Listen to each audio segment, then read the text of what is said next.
Good afternoon. Please take your seats.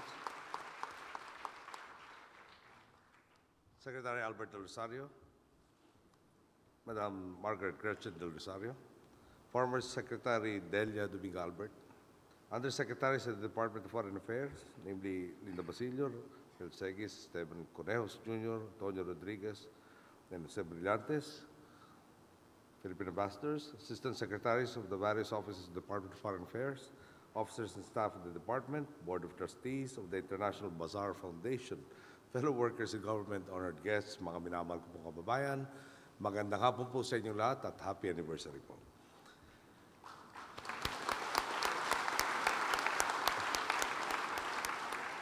Pangalawang beses ko po yata dito sa DFA. Ngayon ko po napansin na mahilig ko yata kayo sa abstract art. Sensya na kayo kung di ko ma-appreciate itong inyong art. Siguro kailangan iwasto rin natin to one of these days.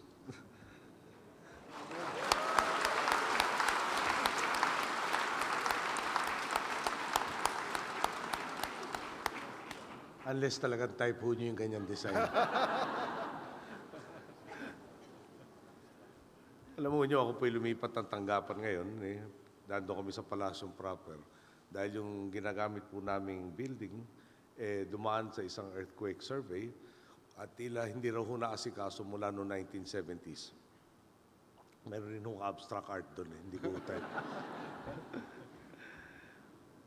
Anyway, tawag tayo sa speech proper natin. Wala ni isang bansa, superpower man o halos katuldok lang sa mapa, ang kakayaning tumindig ng mag-isa. Ang kaunlaran ng isang bansa ay hindi lamang nakasalalay sa kung ano ang mga nangyayari sa loob nito. Ang kumpiyansa ng mga namumuhunan ng pagpasok ng mga turista, ang respeto at pagtingala ng ibang pamahalaan sa bawat sulok ng mundo. Lahat ito ay nakaangkla sa tatag ng ugnayang panlabas ng isang gobyerno. Kaya naman, kaharap ninyo ako ngayong hapon, hindi lamang para samahan kayo na ipagdiriwang ang 113 anibersaryo ng Department of Foreign Affairs, kundi para rin ipaabot ang aking taus-pusong pasasalamat sa inyong mahusay na serbisyo sa mga Pilipino sa loob o labas man ng bansa.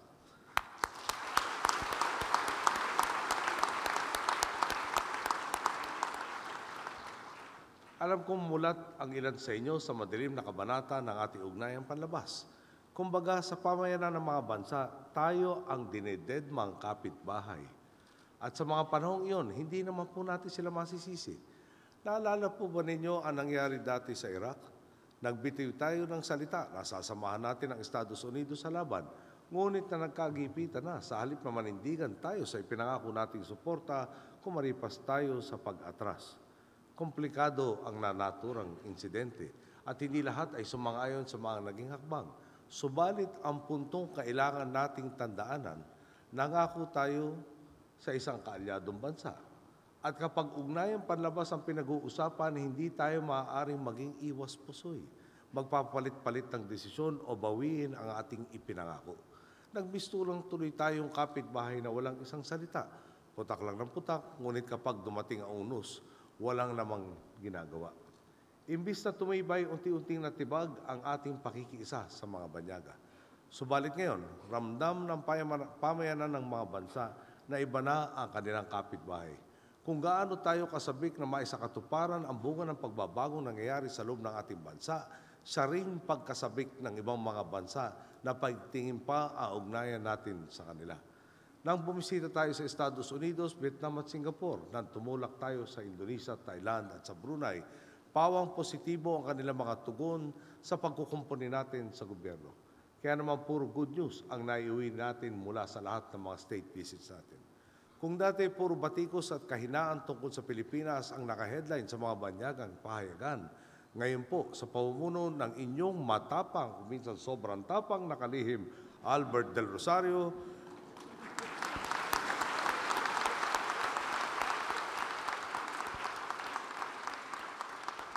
nakakatanggap po tayo ng mga papuri mula sa ibang mga bansa. Siya na po siguro pagbitiw sa trabaho ang magiging poster boy ng frequent miles. Isipin ho niyo, Secretary de Rosario nagsasabing iba ang may miles. Sa kabila po kasi ng mga krisis at kaguluhan na kinaharap ng mga OFW natin sa Japan, Egypt, Yemen, Libya at marami pa ibang lugar, hindi tayo nagpakita ng takot o kahinaan. Nanaig ang dedikasyon natin, mas umigting ang pagpupursige nating iligtas ang ating mga kababayan. Kahit ilang ulit pa tayong magpabalik-balik para sumaklolo at bigyan sila ng kaulang suporta. Dahil sa tapang at dedikasyon ng DFA, may tinatayang 10,000 Pilipino tayong sinundo at inuwi dito sa ating bansa para matiyak ang kanilang kaligtasan sa Libya pa lang yun. Isipin na lang po ninyo, dati ang reklamo ng mga OFW na nadadamay sa kaguluhan o naiipit sa sakuna sa ibang bansa, walang sumasaklolo sa amin. Ngayon po, kung may reklamo man tayong maririnig sa kanila, kadalasan ay, ang kukulit nyo, ilang beses na ba kayong magbabalik-balik, ayaw naming umuwi muna sa Pilipinas. Tanda ito na gumastos man tayo ng malaki o mailagay man sa peligro ang buhay o makulitan man ang sarili nating mga kababayan sa pagpupumilit nating pauwiin sila, ang kapakanan at seguridad lamang nila at ng kanilang pamilya ang tinututukan natin.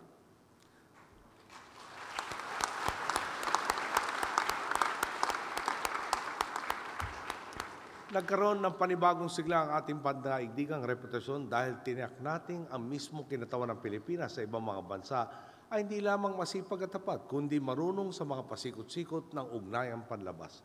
Kamakailan lang may tinalaga tayong 24 na ambassadors at bawat isa sa kanila ay career diplomat. Balita ko nga po, ito na ang pinakamalaking grupo ng career ambassadors na itinalaga sa kasaysayan po ng ating bansa.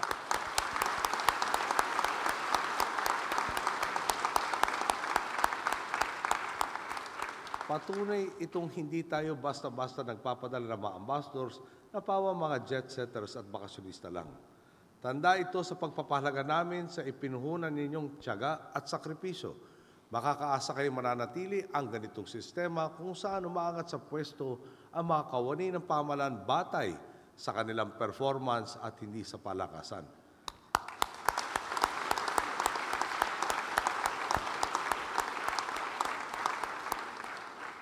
Iisa lang ho yata doon sa 24 na yun ang nakatrabaho ko ng 2 o 3 beses bago po naatasan maging embador natin sa ibang bansa.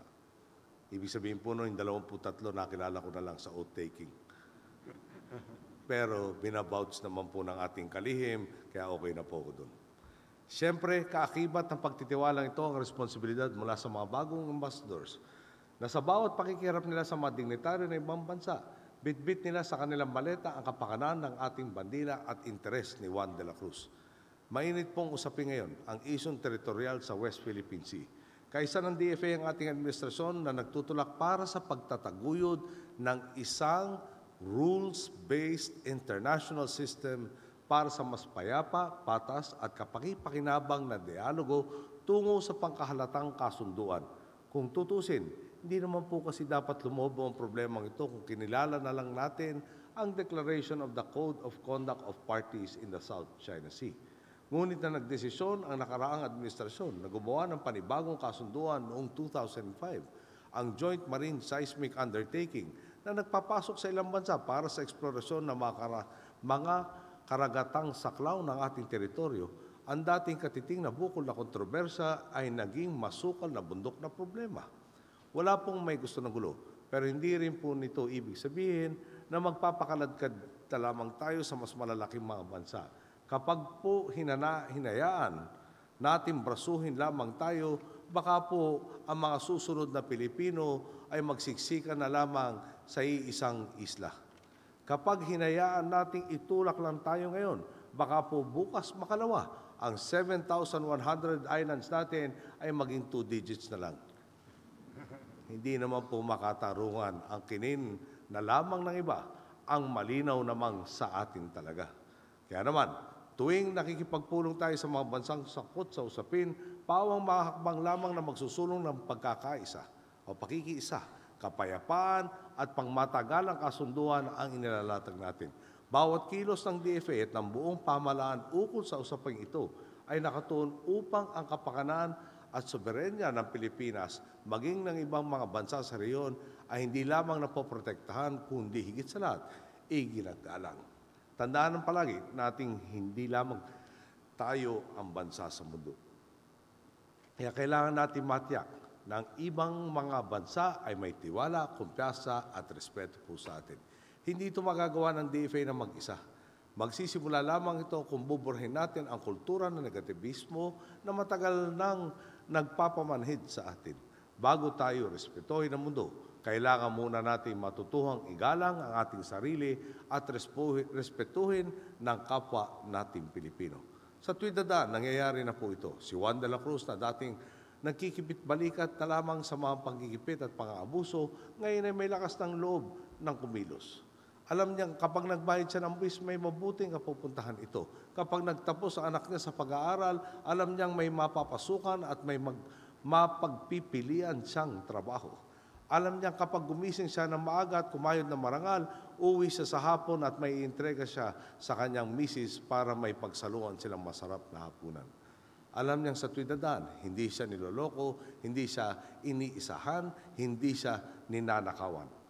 At kapag nagtatrabaho ka sa DFA, gwardiya ka man na gumagabay sa libo-libong aplikante na pumipila araw-araw, kahera ka man sa kuhanan ng pasaporte o nakikipagpulong ka man sa mga dignitaryo na ibang lahi, may pagmamalaki mo. Sino man ang kaharap mo na kinakatawan ka o kumakatawan ka ng Republika ng Pilipinas, na kinakatawan ka ng isang bayang nirerespeto at tinitingala ng buong mundo na ikaw ay Pilipino. Hindi po kailanman magbabago. Sa tuwing dadaan, si Juan de la Cruz, kayong mga Pilipino, ang boss ko po. Dahil kayo pa rin ang lakas ko at dahil palagi natin kabalikat ang DFA sa tuwing dadaan, abot kamay na natin ang minimithi nating kinabukasan. Bago po ako magtapos, naalala ko lang po ang sinabi ng aking ama. Sabi niya sa akin noong araw, Noy, kaya kitang pagbuksan ng pintuan, kung mananatiling bukas yan, ay nasa sa iyo. Tayo po ay nagtalaga ng mga career diplomats. Matagal na pong daing na dapat mas marami sa career diplomats.